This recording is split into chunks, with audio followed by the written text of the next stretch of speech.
함께 나눌 말씀은 열왕기상 8장 37절에서 40절입니다. 열왕기상 37절에서 40절까지 한 목소리로 합독하겠습니다. 구약성경 526쪽에 있습니다. 구약성경 526쪽 열왕기상 8장 37절에서 40절까지 함께 합독하겠습니다. 만일 이 땅에 기근이나 전염병이 있거나 곡식이 시들거나 깐부기가 나거나 메뚜기나 황충이 나거나 적국이 와서 성읍을 예워싸거나 무슨 재앙이나 물은 열왕기상입니다. 열왕기상 38절부터 같이 있습니다. 한 사람이나 혹 주의 온 백성 이스라엘이 다 각각 자기의 마음의 재앙을 깨닫고 이 성전을 향하여 손을 펴고 무슨 기도나 무슨 간구를 하거든 주는 계신 곳 하늘에서 들으시고 사하시며 각 사람의 마음을 아시오니 그들의 모든 행위대로 행하사 갚으시옵소서. 주만울로 사람의 마음을 다 아심이니이다. 그리하시면 그들이 주께서 우리 조상들에게 주신 땅에서 사는 동안에 항상 주를 경외하리이다. 아멘. 잠시 기도하겠습니다. 하나님 감사드립니다. 코로나19가 지난 연말부터 중국 우한에서부터 시작이 되어 전 세계적으로 확산이 되어져서 온 지구촌이 불안과 염려와 사망의 그늘 가운데 있지만 하나님의 은혜 가운데 지난 8개월 동안을 지켜주시고 9월 첫날 첫 시간을 맞이해서 하나님께 나와 예배하며 월상 예배로 주님 앞에 경배할 수 있는 귀한 시간 주신 것을 감사드립니다. 이 새벽을 깨우는 사랑하는 성도들 어느 처소에 있든지 간에 주께서 이전에 나와 예배하는 것과 동일하게 크신 복과 은혜를 베풀어 주시고 하나님의 음성을 듣는 이 새벽이 되게 하시며 주의 뜻과 섭리를 깨닫게 하셔서 이 코로나19 시대에 성도로서 어떻게 살아가야 되는지 주께서 권고하시고 깨우쳐 주시고 교훈해 주시기를 간절히 원합니다. 이 아침에 하나님 앞에 귀한 것들이 봉헌하는 손길이 있습니다. 우리 정은순 집사님, 김하숙 권사님 하나님 앞에 11조 예물과 건축 헌금과 선교 헌금과 그리고 수혜 의연금을 하나님 앞에 올렸습니다. 기억하시고 살한 종의 가정을 축복하시며 후손들에게 복과 은혜를 더하여 주시어서 자자손손 신앙의 명가를 이루게 하시고 하나님을 기쁘시게 하는 믿음의 장부가 되게 하여 주옵소서. 노년을 복되게 하여 주시어서 출입하는 데 지장이 없도록 영육간 건강의 복을 더하시고 후손들에게 신앙의 유산을 물려주기에 조금도 부족함이 없는 신실한 믿음의 가장으로서의 사명을 감당하는 은혜와 복 있게 하여 주옵소서. 월상 예배로 하나님 앞에 모이면서 귀한 것을 드려 또한 감사하는 손길들이 있습니다. 종의 가정을 비롯해서 재인 권사님 또 정은선 집사님 가정을 비롯해서 성도들이 이 아침에 감사 예물과 1,000번제를 올려드리게 될 때 주께서 흠양하시고 축복하시기를 간절히 원합니다. 아울러 가정에서 오늘 이 새벽에도 함께 깨어 기도하는 성도들, 예배 동참하는 성도들에게 동일한 은혜와 복을 허락해 주시옵소서. 예수님의 이름으로 축복하며 기도하옵나이다. 아멘. 할렐루야. 반갑습니다. 오늘 첫날 첫 시간 맞이해서 하나님 앞에 이처럼 새벽을 깨우며 예배할 수 있고 무엇보다도 월상 예배로 하나님 앞에 드릴 수 있는 은혜 시간 주셔서 감사하고 이 시간 가정에서 또 새벽에 깨워 일어나서 함께 예배하는 모든 성도들에게 동일한 은혜와 복이 있기를 주의 이름으로 축복을 드립니다. 한번 저를 따라서 하겠습니다. 전염병과 성도. 전염병과 성도. 오늘 아침 설교 제목을 전염병과 성도 이렇게 말씀을 전했습니다. 혹시 우리 어르신들은 아실는지 모르겠는데 호환 마마라는 말 들어보셨는지 모르겠습니다. 저는 어릴 때 경험을 했고 또 그와 같은 이야기를 들어봤습니다. 이 호환 마마라고 하는 말은 호자는 호랑이를 이야기할 때 하는 것이거든요. 그래서 호환이란 말은 호랑이한테 해를 당한다, 호랑이를 통해서 환난을 당한다, 그게 호환이란 말의 의미죠. 그 다음에 마마라고 하는 것 아마 여러분들 잘 아시라고 생각이 듭니다. 이 마마라고 하는 말은 천연두를 말씀하는 거죠. 옛날에 그러니까 뭐라고 그래야 되나요? 이 얼굴에 이렇게 흉터가 생기고 그렇지 않습니까? 요즘에 이제 홍역을 좀 알고 있는데 예방주사를 맞고 그런다면 홍역하고는 다른 이 천연두라고 하는 것이 있는데 WHO에서 세계보건기구에서 발표한 바에 의하면 1980년도에 이 지구촌에서 이 마마가 사라졌다, 천연두가 사라졌다, 그렇게 이야기하는데 이 호환 마마란 말의 의미는 뭐냐면 호랑이로부터 환난을 당하는 것보다 더 무서운 게 뭐냐, 마마라고 하는 거예요. 즉 천연두라고 하는 것입니다. 그만큼 이 천연두라고 하는 전염병이 위험하다. 그때 시대에 많은 사람들에게 어려움을 줬다라고 하는 의미가 담겨 있는 것입니다. 옛날부터 성경에도 나와 있습니다만은 인류에게 가장 힘든 것 세 가지가 있습니다. 그 첫 번째가 전쟁이고, 두 번째가 기근이고, 세 번째가 전염병입니다.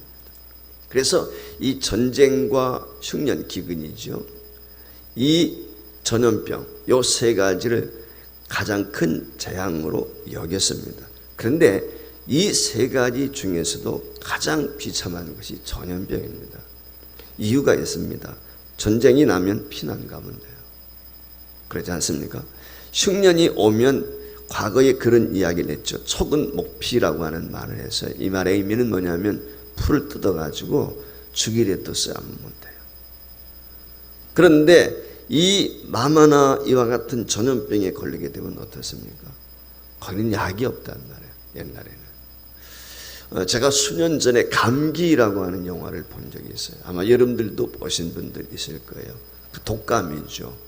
그 독감이 오늘날 이 바이러스에 의한 코로나와 똑같은 거예요. 메리스라든지 사스 이후에 우리나라에서 나왔던 영화 가운데 감기라는 영화가 있다. 그 영화에 보면 한 지역을 폐쇄시켜버리는 거예요. 그러니까 옛날에도 똑같았습니다. 그래서 이 전염병이 오게 되면 이 연병이라고 그랬단 말이죠. 옛날에 역병, 연병 얘기를 했거든요. 그래서 온 마을을 다 차단을 시키는 것입니다. 온 마을을 차단을 시킨다는 말의 의미는 뭐냐면 그 마을에 있는 사람이 다 죽어야 되는 거예요. 예를 들어서 남미 쪽 같은 데 가면은 유족들이 있지 않습니까? 어떤 유족. 그런데 그 유족들이 있는데 그 족속이 한 명도 없어요. 지금까지. 그 이유는 뭐예요? 그 종족이 전염병으로 해서 다 죽어버린 거예요. 한 명도 남지 않고. 폐쇄가 되니까 옛날. 그 병이 우리 마을에 들어오면 안 되니까 전에 이 코로나19 때도 마찬가지로 우한 폐쇄했죠. 네, 우한 폐쇄. 미국에서도 뉴욕 폐쇄했지 않습니까? 네. 전 세계적으로도 지금 베트남을 비롯해서 다 국경 폐쇄한다. 폐쇄하는 거예요. 들어오지도 못하고 나가지도 못하고. 그래서 그 안에 있는 사람들이 전염병에 의해서 낫든 그 전염병이 사라지든 근데 사라질 리가 없어요. 다 죽는 거예요. 죽어야만 사라지는 거니까. 그래서 그 전염병이 어떤 전쟁이나 기근보다 더 무서운 것이다. 지금이야 뭐 세계가 왕래하기 때문에 순식간에 퍼져버리는 전염이 세계적으로 퍼져버린 이와 같은 일들이 일어나게 되었지만 이 연병이란 말, 이 역병에 걸리게 되면 살아날 가능성이 없었던 거예요. 그래서 사람들이 욕을 하는데 욕 가운데 가장 저주스러운 욕이 뭐예요? 연병할. 그러니까 이게 우리가 뜻을 알고 이야기해야 돼요. 연병할이란 말의 의미는 뭐냐면 역병에 걸려 죽어라 그 말이에요.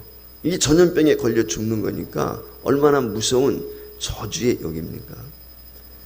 말씀을 드린 이유는 뭐냐면 모든 재난, 전쟁도 있을 수 있고 기근도 있을 수 있고 천재지변도 있을 수 있지만 가장 무서운 재앙이 바로 전염병이다 라고 하는 것입니다. 그런데 지금 우리가 어느 때 살고 있습니까? 구약 시대로부터 수천 년이 흘렀는데도 지금이 서기 2000년입니다. 얼마나 많은 세월이 흘렀어요. 서기 2000년인데도 불구하고 그때나 지금이나 달라진 게 없는 것이죠. 지금 전 세계적으로 2500만 명 이상이 지금 이 전염병에 걸려서 고통을 당했어요. 그러니까 전염병에 드러난 사람만 2500만 명이 넘는 거예요. 우리나라 국민의 절반이란 말이죠. 세상을 떠난 사람도 많지만 무증상자가 많으니까 이 사람들은 또 얼마가 될는지는 예측할 수가 없습니다. 최첨단의 시대를 살고 있는 이 시대에도 이 연병, 무서운 전염병 코로나 바이러스 앞에 두려워 떨고 있단 말이죠. 그러니까 이 호한 마마보다 더 무서운 코로나, 어떻게 보면 그런 시대 속에 우리가 살고 있어요. 도대체 이 어찌된 일인가? 과학이 얼마나 눈부시게 발달을 했고 의학이 얼마나 발달했습니까?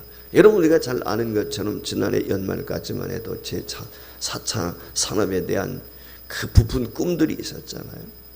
이 경제 위기를 벗어나서 이제 호황을 누릴 것이다. 100세 시대 아니 영원히 살 것처럼 말이죠. 그래서 무슨 뭐 튜브 비슷한 데 딱 들어갔다 나오면은 모든 질병이 뭔지 전부 체킹이 되어져 가지고 그 맞춤형 치료가 이루어지고 뭐 이런 꿈들 꿨단 말이죠. 그러니까 뭐 영원히 살 것처럼 그런 생각을 했어요. 그런데 지금 어떻습니까? 마음대로 숨도 쉬지 못해요. 마스크 쓰지 않으면 살 수 없고 요즘에 유언비어 떠드는 게 뭔지 아세요? 어제도 몇 통 받았어요. 몇 통 문자를. 이게 가짜 뉴스인데 가짜 뉴스가 너무 많은 건 뭐예요? 길거리에서 마스크 안 쓰고 있으면 사진 찍어가지고 파파라치들이 보상금 다 먹는데요. 아마 여러분들 문자 받아본 분들 있을 거예요. 목사님들도 저한테 그 확인도 안 된 유언 비어들이 막 물론 마스크 꼭 쓰도록 해야 돼요. 길거리 다닐 때에도. 그렇다고 해서 그거 신고해가지고 보상금 그거 얼굴 인식 물론 뭐 다 하면 다 나오겠지만은 그 경비가 얼마나 들겠어요? 그걸 다 일일이 다 따진다면. 그런 위험한 일. 이 말의 의미는 뭐냐면 인심이 어떻게 돼요? 뒤숭숭한 거예요. 어려움은 그런 거예요. 재난이 있게 되면 인심이 뒤숭숭하다. 오늘날 사실 민심이 어때요? 뒤숭숭합니다. 인심이 안 좋아요, 사람들. 어려운 시대 속에 살고 있어요. 이게 언제 끝날 것인지, 이 코로나 바이러스가. 이 코로나 바이러스가 어떻게 해야 끝날 것인지, 그럼 이 코로나 시대에 우리가 어떻게 살아가야 될 것인지, 이게 지금 우리의 고민이지요. 성경에 나오는 전염병은 무엇인가? 왜 그 전염병이 생겼는가? 그리고 어떻게 그 전염병을 성경에서는 극복했는가? 이게 우리 이 시대를 살아가고 있는 그리스도인들이 하나님 앞에 찾아야 될, 코로나라고 하는 이 전 세계적으로 퍼져 있는 이 상황에서 물어야 될, 그리고 그곳에서 해답을 찾아야 되는 것입니다. 물론 세상에 방역과 백신을 개발하고 치료약을 개발하고 해야 될 일이지만 동시에 이 코로나 전염병 시대에 우리가 꼭 하나님 앞에 묻고 답을 얻고 넘어가야 될 것이 있다 그 말이에요. 우연은 없기 때문에 이걸 우리가 먼저 인식을 해야 돼요. 구약 성경에도 이 세 가지 재앙을 자주 등장하는 것을 볼 수가 있습니다. 당시 그 시대나 지금이나 동일하게 제일 무서웠던 재앙이 뭐냐? 전쟁과 기근과 전염병입니다. 그러니까 이 전쟁과 기근과 전염병은 어느 시대나 있었다라고 하는 것이에요. 신약 성경 말씀에도 보면 복음서에 예수님께서 누가복음에서 이와 같이 세상 말세의 징조를 이야기하셨습니다. 누가복음 2장 21장 10절로 11절 말씀에 또 이르시되 민족이 민족을 나라가 나라를 대적하여 일어나겠고 전쟁이지요. 곳곳에 큰 지진과 지진이란 말은 천재지변이죠.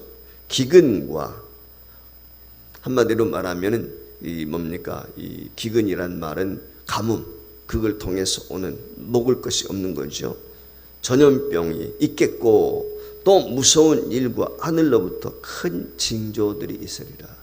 별들이 떨어지고 말이죠. 요한계시록에 보면 그렇지 않습니까? 예. 그와 같은 일들이 있다. 천재지변. 말세에 민족이 민족을 대적하고 나라가 대적한다. 전쟁이죠, 전쟁. 곳곳에 지금 자연재해, 이 코로나19가 어려운 이유는 뭐냐면 봉쇄가 되어지고 국경이 지금 상황이 나라끼리 무역, 교역도 이루어지지 않죠. 먹거리 문제 때문에 죽는 사람이 더 많아요. 실제적으로 먹지 못해서 죽는 사람이 더 많아요. 한국에는 그와 같은 일들이 없었죠. 미국의 초창기에 어땠어요? 이 코로나 바이러스. 라면 전쟁 일어났지 않습니까? 사재기한 거라. 그리고 우리나라 라면 업계가 특수를 누렸단 말이에요. 지금도 누리고 있고. 가장 간편하게 외출하지 않고 먹을 수 있는 거예요. 그러면 대체 이 재앙들의 원인이 뭐냐? 왜 이런 무서운 재앙들이 일어나느냐? 아모스에 보면 답이 나와 있습니다. 구약성경 아모스서 4장 10절 말씀에 이렇게 성경이 기록이 되어 있습니다.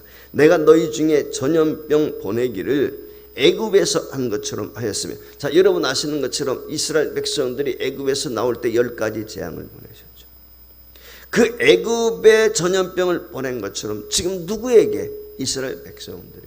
지금 다른 사람에게 하는 게 아니야. 성경은 하나님의 백성에게, 하나님의 나라, 하나님을 믿는 이스라엘 민족에게 하는 거예요. 칼로 너희 청년들을 죽였으며 전쟁이죠.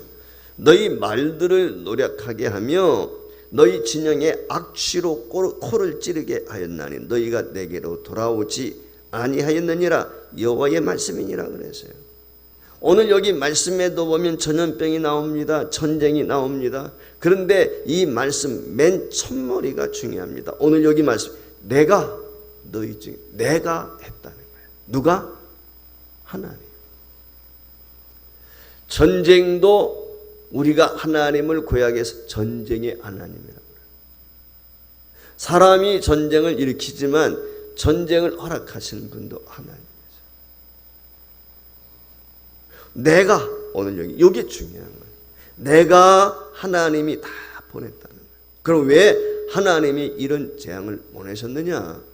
오늘 여기 10절 앞에 아모스서 4장 1절 이하에서부터 보면은 이 재앙이 오게 된 이유를 이야기해요. 그 이유가 뭐냐? 이스라엘 백성들의 죄악이에요. 이스라엘 백성들의 죄악 때문에 이와 같은 재난이 왔다. 재앙이 왔다. 즉 그게 뭐예요? 첫 번째가 우상숭배. 하나님이 가장 싫어하는 것이 우상숭배. 두 번째, 약자를 압제하는 것이에요. 잘 들어보세요. 우한에서부터 대한민국 지금 현재까지 보십시오. 거짓말입니다. 우상숭배. 우리나라 똑같아요. 약자를 지금 어떻습니까? 강자만 살고 약자는 다 지금 죽겠다고 그러잖아요. 부동산 정책을 비롯해서 모든 것들이 현 정부가 약자를 얼마나 압제하고 있어요. 말로는 아니죠. 위한다고 하지만 실상은 안 그래요. 재난지원금을 통해서 백성들에게 풀었지만 실상은 수입이 훨씬 줄어버렸어요. 1분기보다 4분의 1분기보다 2분기가 훨씬 재난지원금을 보조받았는데도 다 줘. 그 이유는 직장을 잃어버렸고 사업장의 매출이 줄어들었고 정부에서 아무리 물부터 쏟아 부어도 마이너스. 지금 뭐 4차 추경 얘기해봤자예요. 그거. 무슨 얘기인지 근본 문제가 해결되지 않으면 실업률은 자꾸 늘어나죠. 그러니까 약자에 대한 압제. 세 번째, 우리가 지난 조국 사건 사회 정의가 무너져버려요.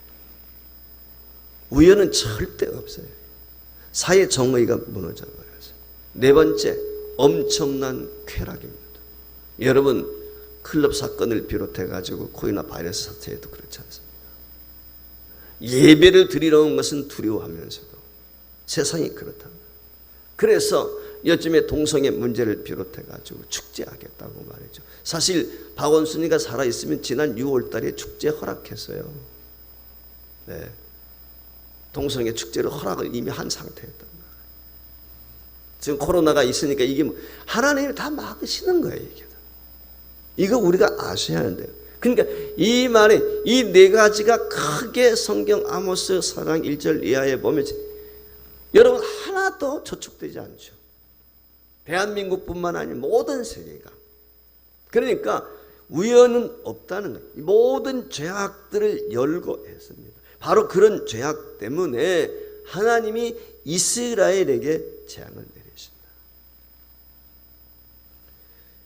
하나님의 백성들이 하나님 앞에 이렇게 죄를 지으면 하나님이 경고와 심판의 의미로 이런 재앙들을 보내신다. 이게 성경이 우리에게 이야기하는. 그러니까 하나님의 진노와 저주 이 세 가지 재앙이 성경에 기록이 되어 있어요.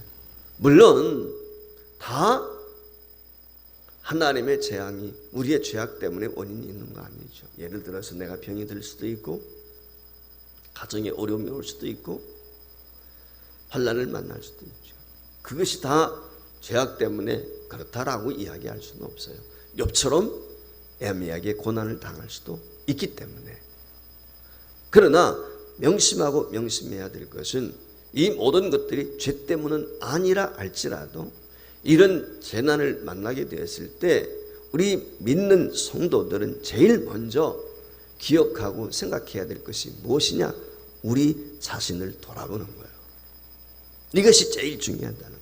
왜? 성경에 보면 많은 재앙이 하나님의 진노에서 오는 경우가 많기 때문에. 그렇기 때문에 재앙이 닥쳐오면 먼저 생각해야 될 것이 뭐냐? 혹시 내가 하나님 앞에 범죄하지는 않았는지, 혹시 내가 하나님 앞에 진노를 살 만한 허물과 죄가 있는 것은 아닌지. 즉 이 말의 의미는 이런 재난의 시대에 누구를 원망하고 비난하고 탓하기 이전에 우리 자신을 겸허하게 돌아보는 것입니다. 내가 그동안 신앙생활을 제대로 했는가? 정말 하나님 뜻대로 살았는가? 내가 감사하며 살았는가? 내가 살아있다는 것 자체만도 지금 얼마나 감사해요. 그동안 우리는 감사치 못했잖아요. 근데 오늘날 보면 어때요? 정말 조그만 거에도 감사할 수밖에 없는 그런 상황 아닙니다. 그렇지 않습니까? 그래서 지금 우리는 이 코로나라고 하는 무슨 바이러스, 이 전염병 앞에서 겸손하게 기도하면서 하나님께 물어야 되는 것입니다. 무엇? 하나님 혹시 제가 그리고 우리 민족이 우리 교회가 하나님 앞에 어떤 허물과 죄가 있는 것은 아닌가요? 우리의 허물과 죄악을 용서해 주옵소서. 이게 첫 번째 우리가 가자. 뿐만이 아니에요. 하나님 그렇다면 이 코로나 속에 들어있는 하나님의 섭리와 뜻이 무엇입니까? 이거 물어봐야 돼요. 왜 하나님이 이 코로나를 허락하셨는지, 하나님이 허락지 아니하시면 참새 한 마리도 떨어지지 않는단 말이죠. 그런데 이 땅에 수많은 사람들이 지금 죽어가고 있지 않습니까? 참새에 비교합니까? 어떻게 인간의 생명을? 온천하보다 귀하다고 그랬는데, 근데 수십만 명이 지금 지구촌에서 죽어가고 있단 말이죠. 한국에서도 300명이 넘는 사람들이 코로나 때문에 죽어가고 있다. 이게 우연이겠습니까? 결코 그럴 수 없다는 거예요. 그러면 하나님이 원하시는 것이 무엇인가? 이걸 우리가 물어봐야 돼요. 이 코로나 시대에 오늘 교회가 어떻게 해야 됩니까? 믿는 성도가 어떻게 해야 됩니까? 이거 물어봐야 돼요. 그래야 답이 있어요. 그래야 해결이 있기 때문에. 우리가 잘 아는 것처럼 여러분 열왕기상 8장은 무엇입니까? 전체가 솔로몬의 기도입니다. 전체가 솔로몬의 기도로 되어 있어요. 자, 솔로몬이 어떤 기도를 드립니까? 여러분 아시는 것처럼 다윗이 평생에 원했던 것이 뭐냐면 성전을 건축하는 거예요. 성전 건축. 다윗이 왜 성전 건축을 원했을까? 이유가 있습니다. 성전 건축의 이유는 법궤입니다. 법궤. 법궤를 성전에 모시는 거예요. 하나님의 집이에요. 그 하나님의 집에 하나님이 거하실 처소를 마련해. 물론 하나님이 다윗에게 이야기했지만 하나님이 무슨 집으로 짓는 데 있겠습니까? 그러나 그 하나님의 집에 법궤를 모시는 거예요. 근데 다윗이 전쟁에서 피를 많이 흘렸기 때문에 하나님이 거절하셔서 결국은 솔로몬이 성전을 건축하고, 성전을 건축한 후에 여러분 아시는 것처럼 법궤가 어떻게 됩니까? 블레셋도 빼앗겼고 오벳에돔의 집에도 있었고 이것저것 돌아다녔던 이 법궤를 그 새로 건축한 성전에 모시게 된 것입니다. 그 모시게 된 이후에 솔로몬이 하나님 앞에 너무 감격스러워서 제단을 쌓지요. 일천번제도 드리고, 그리고 하나님 앞에 드리는 기도인 것입니다. 법궤, 하나님의 언약궤. 여러분 얼마나 가슴이 벅찼겠어요. 바로 이 감격적인 순간에 솔로몬이 하나님 성전에서 이스라엘 백성들을 향하여 중보 기도를 드리고 있습니다. 이 중보 기도 속에 우리가 몇 가지 교훈 받아야 될 것이 있습니다. 첫 번째 무엇이냐? 신앙생활은 성전 중심이 되어야 된다. 하나님 중심이 되어야 된다. 즉 오늘날로 말하면 교회 중심이 되어야 된다. 어쩔 수 없이 유튜브를 통해서 인터넷 예배를 드립니다. 어쩔 수 없이 90이 넘은 어느 분이 할머니가 인터뷰해요. 6.25 전쟁 때도 우리의 식당의 문을 닫아본 적이 없대요. 6.25 전쟁 때도 자기가 90이 넘도록 이 식당을 했는데 6.25 전쟁통에도 한 번도 문을 닫아본 적이 없어요. 근데 코로나 시대에 문을 닫았대. 그러니까 6.25 전쟁보다 지금 더 비참한 걸 그렇게 따지면, 과거에는 그와 같이 강제 명령이 없어서 그랬는지, 그때 독재 시대나 마찬가지였잖아요. 그런데도 불구하고 일제 시대 교회 문 닫아본 적 없어요. 일본 사람들이 와서 폐쇄해도 생명 걸고 예배했죠. 예배는 교회에 나와서 하는 겁니다. 사실은. 이게 제일 핵심이에요. 왜? 하나님의 영광의 임재의 장소이기 때문에. 물론 하나님은 영으로 계십니다. 지금 이 시대에 어느 곳에나 다 계시죠. 무소부재하신 분이죠. 어느 곳에나 편재하신 분인 거 압니다. 따라서 어느 처소에서, 가정에서든지 일터에서 예배할 수 있습니다. 그러나 그럼에도 불구하고 우리의 신앙의 중심은 성전입니다. 교회입니다. 이걸 잊어버리고. 저와 여러분이 하나님의 말씀을 믿잖아요. 신구약 성경이 하나님의 말씀, 하나님의 영감으로 된 말씀이라는 걸 믿잖아요. 그리고 뭐라 그래? 1.1핵도 천지는 없어지겠으나 내 말은 변개치 못한다.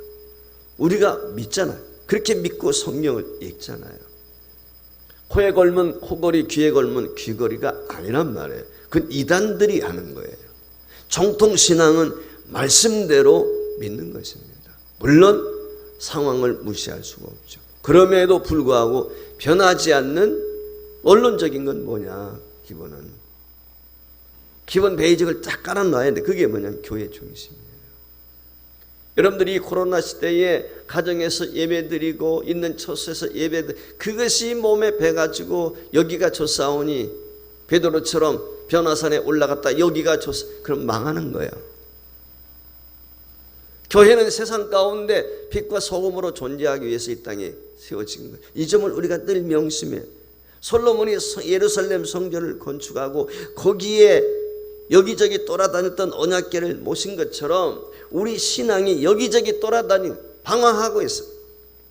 골프 치러 갔다가 여행 갔다가 어디 갔다가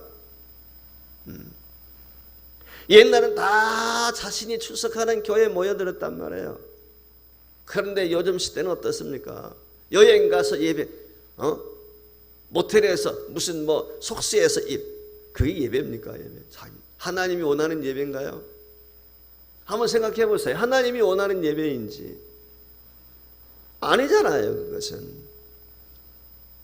하나님이 원하는 신앙이 아니라 내 신앙인 거예요. 내 신앙은 뭐예요? 우상숭배와 똑같은 거예요. 이스라엘 백성들이 그래서 망했어요. 북쪽 이스라엘이 왜 망했습니까? 예루살렘 성전이 아닌 자기들만의 제단 만들어 그게 우상이 되고 바알 신당이 되고 결국 그랬지 않습니까? 우리가 이 점을 알아요. 교회 중심이에요. 교회 중심. 교회 중심인 것입니다. 두 번째 얻는 교훈이 무엇입니까? 두 번째 얻는 것은 예루살렘 성전을 완공하고 그 언약궤를 모셔온 솔로몬이 성전 제단 앞에서 하나님을 향해서 손을 들고 간절히 중보 기도하는 그 기도 내용 속에 담겨서 그 기도의 내용을 보면 오 하나님 이 백성이 하나님께 범죄해서 그 심판으로 적국의 침해를 받게 되면은 이 성전에서 기도하여 이기게 하여 주세요.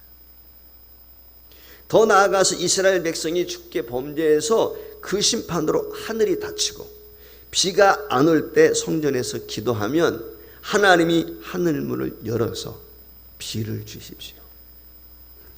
이 백성의 범죄로 오늘 여기 본문에 나온 것처럼 기근이나 전염병이 질병이 몰려오거나 곡식이 시들거나 깐북이나 해충이 생기거든 메뚜기가 몰려오거든 적군들이 쳐들어와서 성읍을 에워쌀 때에도 이 성전에서 백성이 기도하면 하나님이 그 기도를 듣고 해결해 주세요. 이게 솔로몬의 기도 핵심이에요.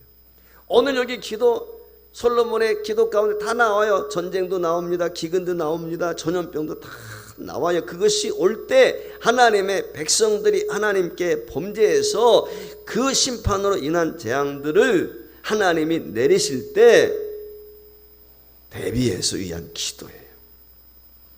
여기서 우리에게 주는 두 번째 교훈이 무엇입니까?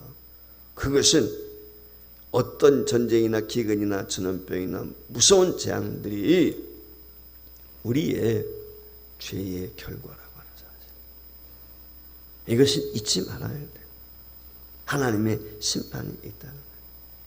앞전에 말씀을 드린 것처럼 코로나와 같은 무서운 전염병 앞에서 우리 그리스도인들이 세상 사람들과 달라야 될 것이 있습니다. 저도 물론 그렇습니다만은 왜 다른 데는 예배하는 모임을 갖는 거 그냥 두고 그러냐? 영업장소에 폐쇄하지 않느냐? 사실 부끄러운 거죠. 우리 교회가 영업장소가 아니잖아요. 영업장소가. 사실은 고심고심하다가 지금 프랜카드도 걸은 거예요. 저기 정윤선이라고 하는 디자이너가 있는데 그 디자인 회사에서 이 코로나 시대에 저런 디자인을 생각을 해냈어요. 윤선이라고 하는 자매가. 그래서 저걸 보고서 고민하다가 저도 걸었어요. 적어서. 지금 이 시대의 교회가 할 것이 무엇인가? 이게 확산이 되어지면서 또 대사적인 그와 같은 사명이 있기 때문에 이 코로나 속에 들어있는 하나님의 뜻이 무엇인지 코로나를 통해서 저와 여러분이 하나님 앞에 서게 될 때 두 가지면 특별히 기억해야 돼요. 첫 번째는 뭐냐면 회개운동. 한국 교회의 회개운동이 일어나요. 오늘 저녁부터 하는 게 이거예요. 7가지 기도 제목 놓고 하는.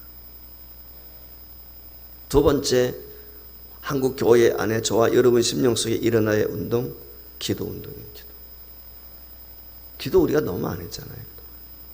여러분 조미양 집사님 옛날 신앙하고 지금 신앙하고 어때? 솔직히 기도 옛날 더 많이 했잖아, 그치? 우리가 훨씬 더 철야기도 우리는 어땠어요? 옛날에 우리가 밤새도록 했어요. 새벽 4시 5시까지 밤새워서 그래도 했단 말이에요. 그때가 지금보다 더 어려웠어요. 공장에 출근해야 되고 그렇지 않습니까? 지금이 훨씬 편해. 다시 그때 그런데 지금 11시 이전에 끝나는데도 제대로 못 나오잖아요. TV 앞에 앉아있는 정신이 없어요. 그 시간에. 세상 재미 속에 빠져 친구들과 어울려 정신 없어요. 그런 시대 속에 우리가 살아요. 그러니까 이 코로나19를 맞이해서 우리가 펼쳐야 될 운동 두 가지. 첫째, 회개 운동, 기도 운동. 마지막으로 또 하나 교훈을 얻을 걸 뭐냐면, 솔로몬이 오늘 여기 공통적으로 우리에게 주는 게 문제 해결은 기도에 있다는 거예요. 다른 데 있는 게 아니에요. 그래서 성전을 향하여 기도합니다.